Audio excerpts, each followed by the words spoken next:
All Souls Day.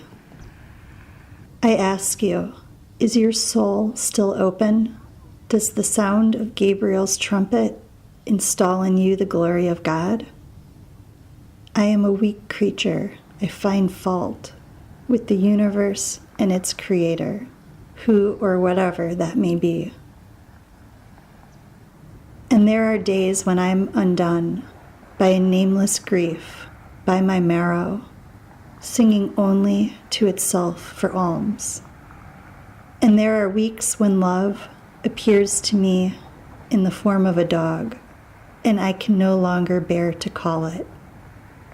So I ask you, where does it dwell? This thing called soul, this mirage. I feel pricking my nerves with gall. This clear shadow made manifest only by doubt and doubt's sister trouble, or by doubt's beleaguered bride, faith.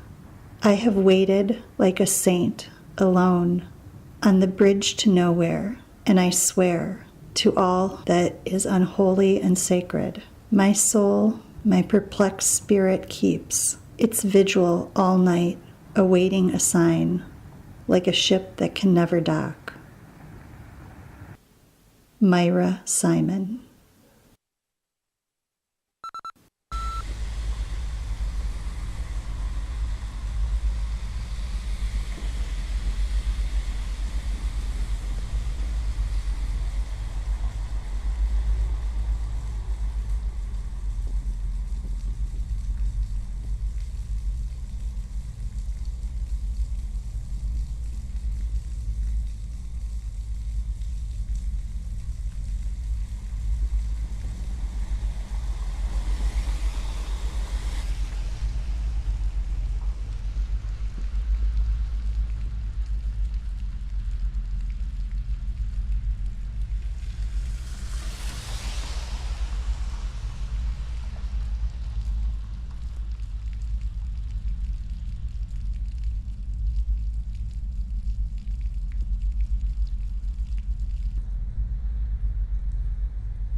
The terms in which I think of reality. A. Reality is a question of realizing how real the world is already. Time is eternity, ultimate and immovable. Everyone's an angel. It's heaven's mystery of changing perfection, absolutely eternity. Changes. Cars are always going down the street. Lamps go off and on. It's a great flat plane. We can see everything on top of the table. Clams open on the table. Lambs are eaten by worms on the plane, the motion. Of change is beautiful, as well as form called in and out of being. B. Next, to distinguish process in its particularity with an eye to the initiation. Of gratifying new changes desired in the real world, here we're overwhelmed. With such unpleasant detail, we dream again of heaven, for the world is a mountain. Of shit, if it's going to be moved at all, it's got to be taken by handfuls. C. Man lives like the unhappy whore on River Street who, in her eternity, gets only a couple of bucks and a lot of snide remarks in return for seeking physical love. The best way she knows how, never really heard of a glad job or joyous marriage or a difference in the heart, or thinks it isn't for her, which is her worst misery. Allen Ginsberg.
Digital Poetics.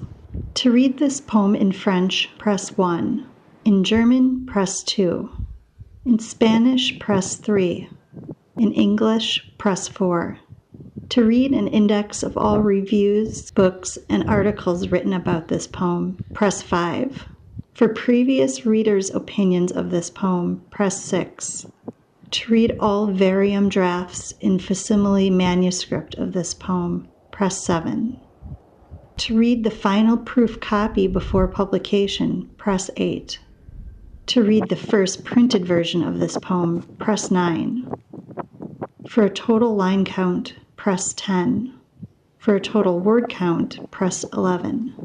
For a total character count, press 12. For a list of all colleges and universities where this poem is taught, press 13. For a list of anthologies in which this poem has appeared, press 14. For a photograph and biography of the author, press 15. To read all musical adaptations of this poem, press 16. To read a dramatic version of this poem, press 17. To read the libretto of and score to the operatic version of this poem, press 18. For a list of bookstores where all books containing this poem are currently available, press 19. For a list of stores where the CD version is available, press 20. To read a different poem by this author, press 21. To read a different poem by another author, press 22. To read a shorter poem by this author, press 23. To read a longer poem, press 24. To read a better poem, press 25. To read an online version of this poem, press 26. To repeat this menu, press 27. To read a commentary on these commands and a critical discussion of the social phenomenon of interpellation, press 28. To read a commentary on these commands and their relation to Vico's cyclical theory of history, press 29. To read a comparison of this touch-tone method to John Dee's Enochian table, press 30. For information on John Dee's Enochian tables, press 31. To read factual information about John Dee, press 32. To read information on Enoch, press 33. Steve McCaffrey.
The fish in the stone.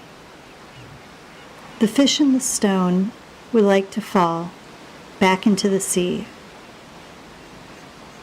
He is weary of analysis, the small, predictable truths.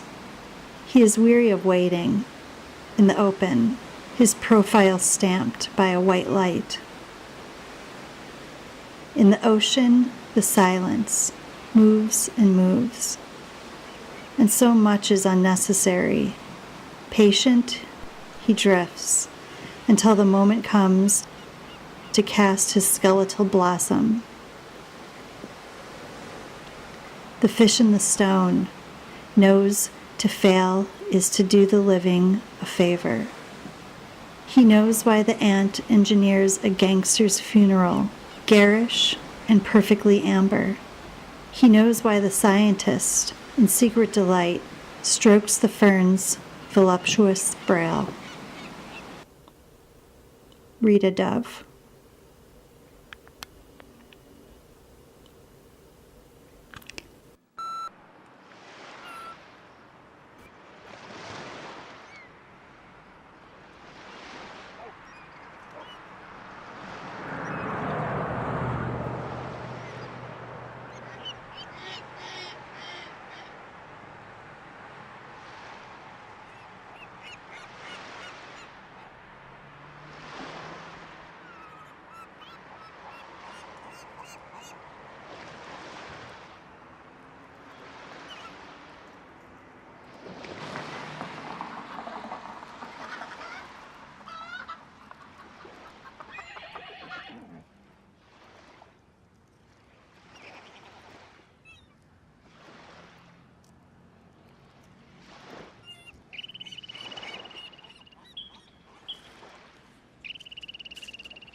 Notes for Echo Lake 11. An eye remembers history by the pages of the house in flames, rolls forward like a rose, head to hip, recalling words by their accidents. An ear announces a vertical light without shadow. Letters figured across the forehead and wrist. There are no vowels or nouns. Write to me soon. I can say nothing more for now. He grew accustomed to the spells of dizziness. I can see about a foot beyond my outstretched arm. I gave up teaching long ago. He expected to die young, as if he were immortal. There is a perfect architecture. He grew used to falling unexpectedly. My left eye is closed, so I will read these sentences aloud. Mathematics is a minor category of music. The day ends this way each day until it ends. Words listen to words until you hear them. The words form circles. Water transmits sound. The words cannot be spelled. The table was made of glass, which decided to shatter. The dog had an unfortunate habit of farting when important guests were present. They made love by the fire while her husband slept. This mushroom is beautiful and has no name. Lake receives light. By stages, you dismember the story. He explained that the word contained a silent L. They parted and he entered a cloud. The words do not form circles. I don't think I have a right to leave your letter unanswered. I would like to keep working. I think I see a new way out. The following are matters concerning me and the roof of my mouth. The letters combined into the word for silence. The song came in stanzas, as is the manner of such songs. Those who then heard it laughed themselves to death. I was first and last among them. I fled in the direction of the invisible city. I wept before its walls. That night I invented the following dream. It is evening and my father and I are walking east towards Fifth Avenue on the street where we once lived. Every other building has been reduced to rubble as if by an aerial attack. The scene thus resembles those photographs of bombed cities I remember from childhood, except that the buildings remaining appear completely unharmed. Eventually, we attempt to enter a favorite restaurant of his, but realize that it is in a similar building on a parallel street 1 block north. We turn away and I wake, as always, violently trembling. Once I saw the master of memory sleeping at his desk. Here I will insert the word real to indicate a tree.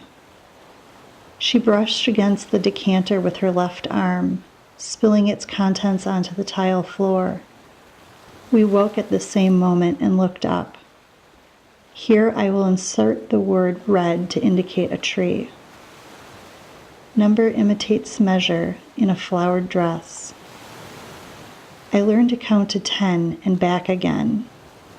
Her fingers sought the indicators at the base of his neck. The words disappeared as he read them. The leaves fell early. Snow caused our arms to fold. Of the 7 million, 1/2 have died.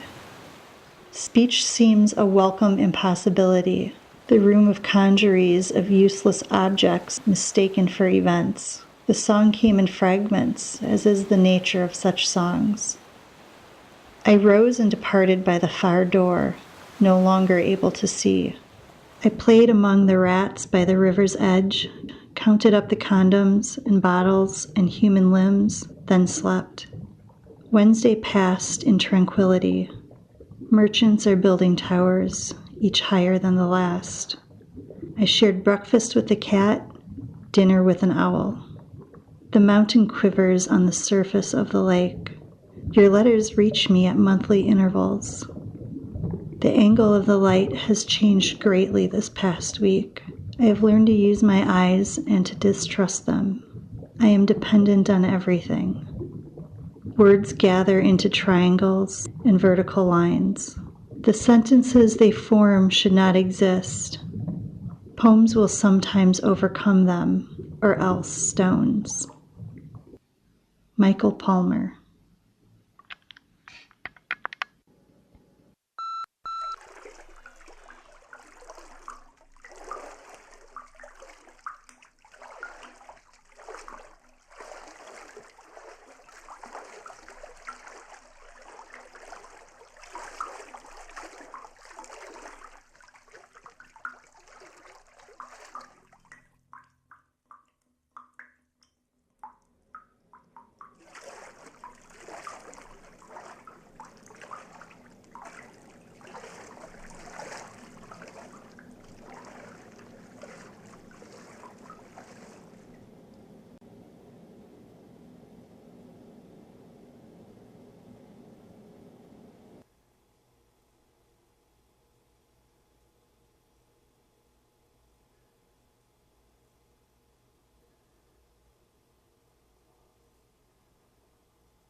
The meaning. You find yourself among blind artists and deaf musicians, where the landscape is colorless and music only has one note, like a moan. Singers without voices are practicing the scales of silence. Sculptors without hands are licking the stone. Your heart in its tower of bones is tolling, but no one can hear. You tell yourself you don't belong here, you have no reason to stay.